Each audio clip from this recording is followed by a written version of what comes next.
is it possible to build a house for 20% less in 2025? You might save 50 to 100K across a whole build. The construction industry has seen some serious problems over the last few years, and is the shake-up this industry needs about to come with some huge savings for you? Really? The industry is starting to turn. The majority of it is still manual labour, but in a controlled environment. Together with property developer Rob Flux and founder of the Property Developer Network, we open up several keys that could save you massive dollars constructing a home in Australia. The builder can make more money in the process, build more homes in the same period, and as a result of that, you can be more profitable. But where it starts to get really interesting is where I'm going to go on the next page, which is... Have you been thinking about building a property in Australia, but are a little bit concerned about building costs, timelines, and everything else that seems to be going wrong? You're going to enjoy this episode. My name's Todd Sloan. This is the Pizza and Property Podcast, and this episode is powered by Futureproof, Property Developer Network, InvestorKit, and Property Strats. More about our awesome show sponsors in the show notes below. Right now, let's jump straight into this episode with Rob Flux. Rob Flux, how you going? Mate, I'm fantastic. How are you? Mate, I'm pumped for this episode. We're talking about building homes faster and for less. And in some cases, like a lot less, like 20% less. Yeah, spread across a whole bunch of areas by doing things different. Okay, and different. Different is really the key that we want to start diving into. Now, you've put so much together for this episode. As much as this is a slice, I've got a feeling we're going to run over sort of the 15, 20-minute mark for slice time. But let's make this as action-packed as possible. So if you're listening to this on iTunes and Spotify, head on over to the YouTube channel because Rob's going to be bringing this to life with a lot more, I'm going to say illustrations to just make this a little bit easier to follow because it's packed full of a lot. Yeah, but it's more like chicken scratchings, but yeah. You and I both should have been doctors, mate.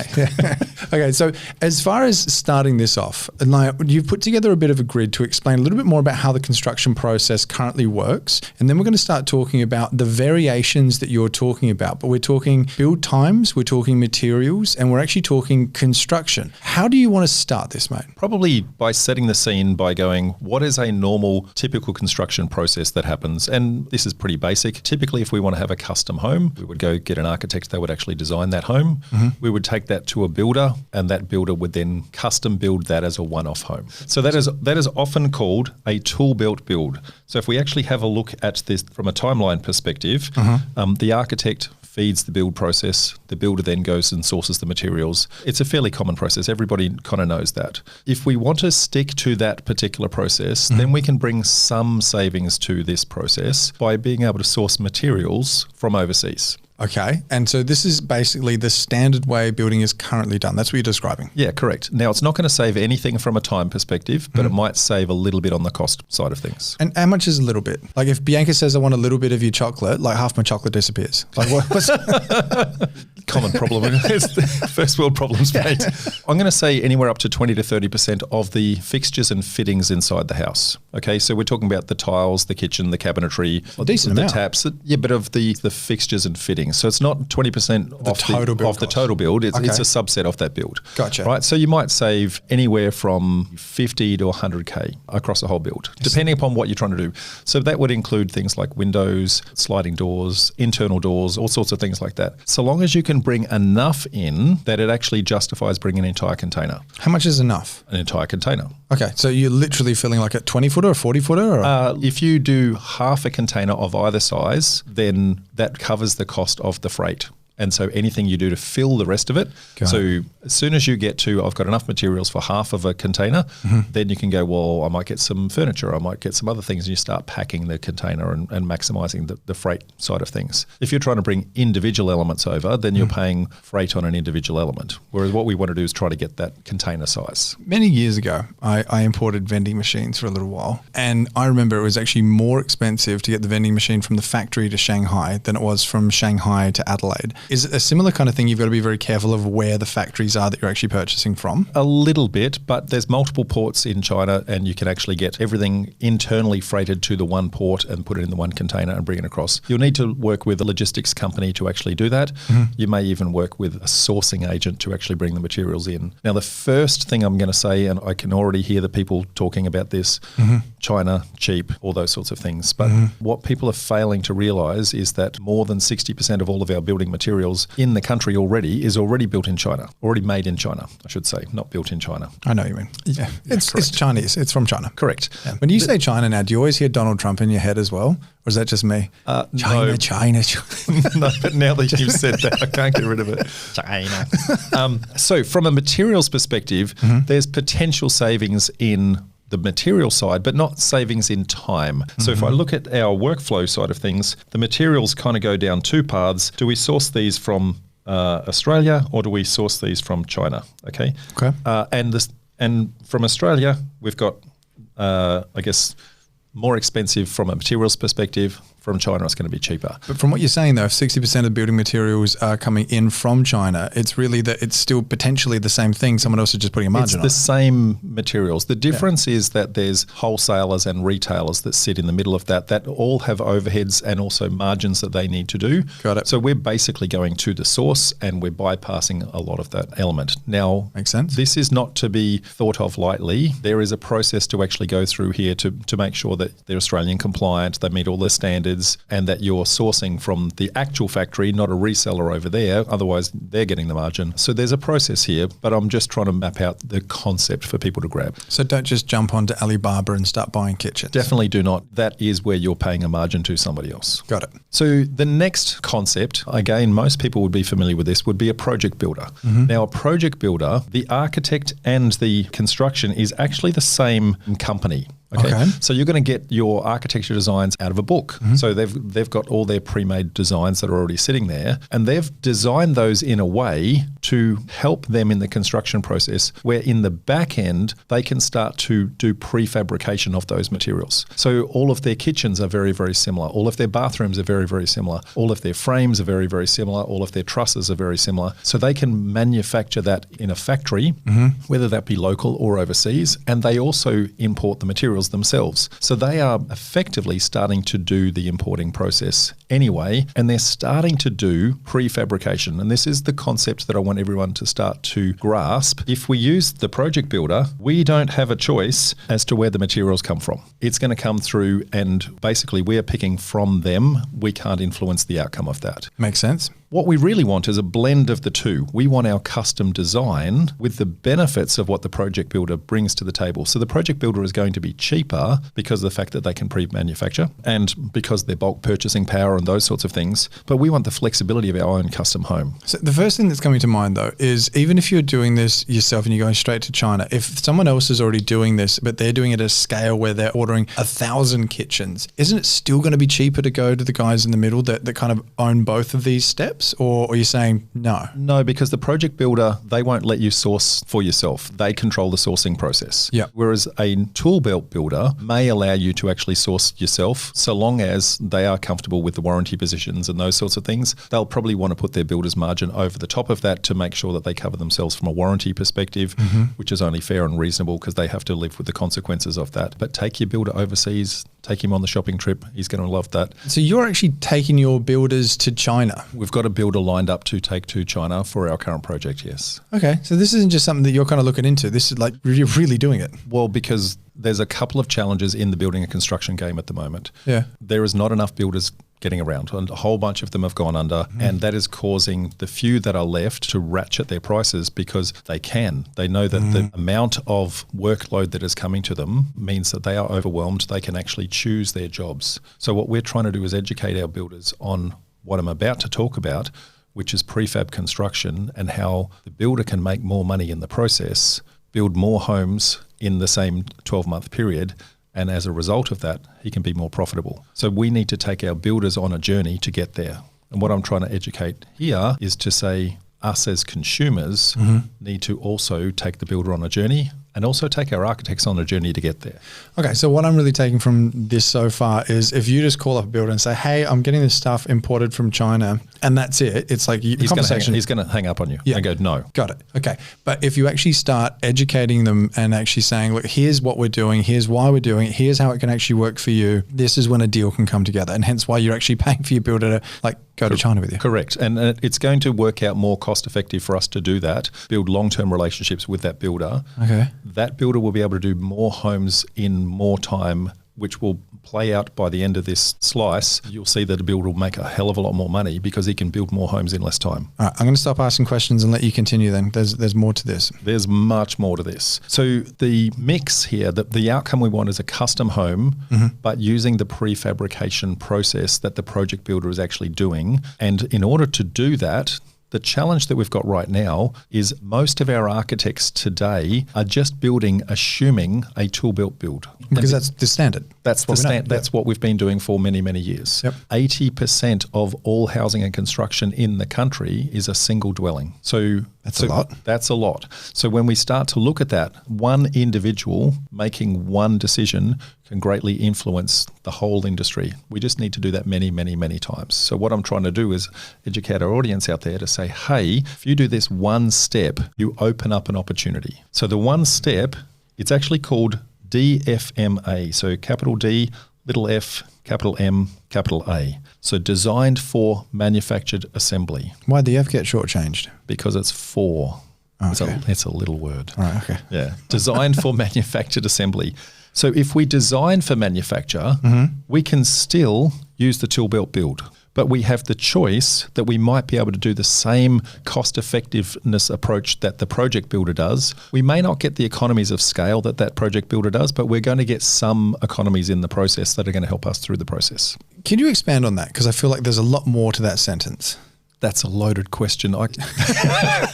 So design for manufacture is to say we want to use the efficiencies and effectiveness of building in a controlled environment where instead of the tradie being out in the weather, he's sitting in a factory. Okay, and this is what I want to unpack. So this already exists in Australia? Absolutely. So I did a quick Google search before coming into this chat. Yeah. There's 1,823 prefab modular companies in Australia doing different stages of different components of this. So some of them will do the entire build. Some of them will do components of a build, but 1,823 Australian based. So I'm not saying to take all of this overseas. What I'm saying is we need to think differently. The industry is starting to turn, but we're very, very early in that trying to get the momentum. So the efficiencies of this haven't got the scale that it needs yet, but it's on its way. And I suppose we're already doing it to certain extents. Like trusses get manufactured in a factory, don't Correct, they? Yeah. correct. And that is a form of prefab. And the people who are doing that the best are the project builders because they've got the same trusses for, if they've got 50 designs, they've probably got two sets of trusses, one for the first 20 and one for the second 20, and then probably a third one for the balance of 10, right? So they are doing the same thing again and again and again. And so they can build jigs and tools and that sort of thing to go, how do we make this faster? Which then the more they do, the more they can start to build things like robotics and that sort of thing into the process. At the moment, all of our prefab in Australia, the majority of it is still manual labour, but in a controlled environment. So instead of being out in the weather, they're inside a shed. Now, I have been in many factories in Australia and many factories in China looking at the processes. And to see a roofer standing on a roof that is only 2 feet off the ground with no safety equipment other than steel cap boots and hard hats and high vis. They're not harnessed in. They're not harnessed in, right? So when you start to see that and you start to go, well, he hasn't spent an hour unpacking his car with all the tools in it, and then at the end of the day, another hour packing it up, he can actually get an extra 2 hours of the day in. He's not shut down by weather. High wind's not going to impact him. The sun's not going to impact him. The rain's not going to impact him. So he can be more productive all the time. Now, which means he's going to get paid all the time because most of those are subbies. So a lot of the time they're out in the field, and if it rains for a week, they're out of a job for a week. So it starts to become, we just move them indoors instead of outdoors if we design for these things to then be assembled on site. How do we bring this back to how the individual can really save? Because right now what you're talking about, it sounds like it's a shift that we're going to move towards, but it's not a shift that is going to happen overnight, and it's not a shift that like Joe or Jane down the road can actually really implement. So I actually think Joe and Jane should be implementing it. How? Because by designing for manufactured in the first place, we're going to now start to open up a whole bunch of different ways that manufacturing can bring them lots of savings. And there's a little bit of a workflow here that we're going to start to go through. Okay. So once we go through design for manufactured assembly, there's actually two different types of manufactured assembly. So there's what is called panelized. So this is Think of kit homes, right? So Panelized, we can actually bring it in and we can flat pack a house. It's like a tilt up or different? Tilt up is a form of Panelized, absolutely. Okay. And then we have Volumetric. Whoops, ran off the page, but you get the idea. It says volumetric. So volumetric is when we completely build it in the factory as an entire room and we bring the entire room in. So very different. Now, we've got the two approaches. Each one of these two approaches then itself has two approaches.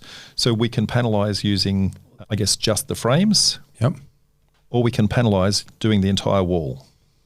So the entire wall could be the interior lining, the electricals, the external cladding. It could be the gyprock on the inside, all the plumbing inside the wall, the whole lot. So then we can actually just come to site and click it into place. And this is being done in Australia now? Absolutely.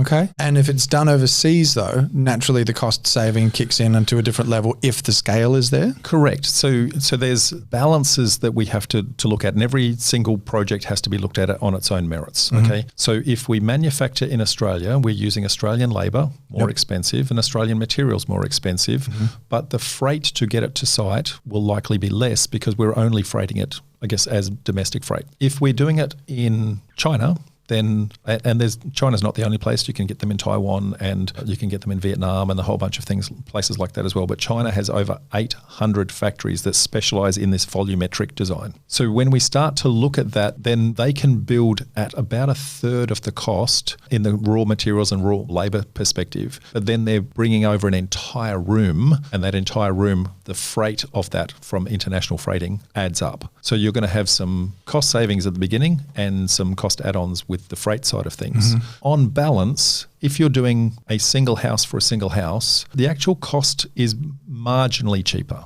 for a single house. But as you start to do more houses, so if you're doing a 6-pack of townhouses and they're all the same design, then you start to get economies of scale and it starts to kick in really, really effectively. Got it. But where it starts to get really interesting is where I'm going to go on the next page, which is the timelines that it's going to save on top of the cost of materials. Okay. So from a volumetric perspective, we then have steel and we also have wood. Okay, so there's pros and cons for each of those. Complicated to get into at the moment. In the interest of time, we'll kind of skip that for now. But other than to say that there are two different approaches. Got it. Then we've got the materials side of things. And again, the materials side is, do we want to do this in Oz or do we want to do this in China? Okay, and again, the materials a little bit cheaper. So we've got a couple of different approaches in how we actually get here. Where we start to have some savings in materials, where the real savings start to come in is on our timelines. Okay. So if I look at a timeline for a tool belt build, we're really looking at, if this is month 0, then we're at month 12 typically. It's going to get very, very hard to get under 12. We're starting to see some contracts go as long as 18 months now. So because the builder is so busy that he doesn't want to be hit with liquidated damages for running late. So they can't physically do it. And then, So he will take on the job, but you'll be sitting in a queue, right? And so he's waiting for that previous job to finish before he actually takes your job on. Got it. A project builder can probably get it done in about 6 months. Okay, so already quite a lesser timeline. Much, much smaller timeline. A prefab, if we're looking at the panelized, so if I say panel, there's 2 stages to this. So if we turn up with the panels, this is built in a factory while you're getting all your approvals and that sort of thing in place. So it's running in parallel to all your approval processes. So if you're looking at this as a Gantt chart, you've completely stacked everything. You've completely stacked everything on top of each other. So because it's manufactured in a factory in parallel to everything else, once they are ready to deliver, in order to get it to lock up, 5 days. And when I say lock up, I mean watertight. That's quick, Rob. That's quick. Right. Okay. Then it's just a frame at this point. It still needs to be fit out and you still need to put your kitchen and your bathrooms and your tiles and all that sort of stuff in. So you still have a build, but it's going to take you about 4 months by the time you actually finish that off in order for handover to occur. So still quite a lot faster. So we've saved a lot of time with the project build. We've saved more time with the prefab build. If we look at volumetric, we're actually looking at 2 days. 2 days to get to lock up? 2 days to get to lock up with everything already in place. So there's no putting kitchens in after? Kitchens and bathrooms, they're already there. So how long is it taking to finish it? Because you're putting modules together, we now need to finish it off. So we need to, where you've got flooring on one module and flooring on another module, we need to join them together so they look good. We need to get the walls to blend together. So there's still some finishing side of things. But now we're talking a maximum of 2 months. Okay, so if we're talking about rough numbers on, let's just say like $1 million site for holding costs, what are we actually talking about saving here? So 12 months. And from what I understand, I mean, obviously you know building a hell of a lot better than I do, Rob, but even 12 months sounds like it's a little bit shorter from what you're saying. Lots are going out to 18 months. It's starting to blow out. So you've got multiple costs from a holding cost perspective. You've got interest rates. Yep. You've got land tax. You've got rates. On top of that, you've got opportunity costs. So if you haven't got it finished, how many more jobs can you do? How many more jobs can you do? Yep. Or deals can you do? Yeah. Or equally, could I be generating rent during that timeline? So if I look at this, and I'm hoping this color comes out. Yep. So this is now rent coming in. This is now rent coming in, right? Now this is rent coming in.